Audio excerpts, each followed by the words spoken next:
নেত্রকোনায় শুরু হয়েছে অভ্যন্তরীণ বোরো ধান ও চাল ক্রয় কার্যক্রম। বৃহস্পতিবার সকালে মোহনগঞ্জ এলএসডি গুদামে এ কার্যক্রম উদ্বোধন করেন খাদ্য অধিদপ্তরের মহাপরিচালক মোহাম্মদ আবুল হাসনাত হুমায়ুন কবির।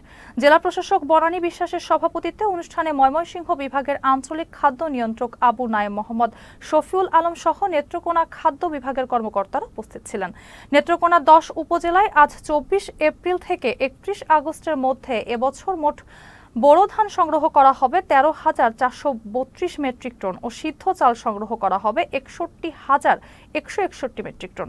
এবছর প্রতি কেজি ধান 36 টাকা ও সিদ্ধ চাল 49 টাকা কেজি নির্ধারণ করেছে সরকার। আপনারা জানেন, সারা দেশের মতো আমরা আজকে নেত্রকোনা জেলার এই মোহনগঞ্জ উপজেলায় আমাদের এই কার্যক্রমটি আনুষ্ঠানিকভাবে আমরা শুরু করেছি। আপনারা ইতিমধ্যে এটাও জেনেছেন যে সরকার গত বছরের তুলনায় প্রায় 4 টাকা পার কেজিতে আমাদের ধানের মূল্য বৃদ্ধি করেছেন। এটি উদ্দেশ্য হচ্ছে যে আমাদের কৃষক ভাইয়েরা তাদের উৎপাদনের ন্যায্য মূল্যটা যাতে পায়।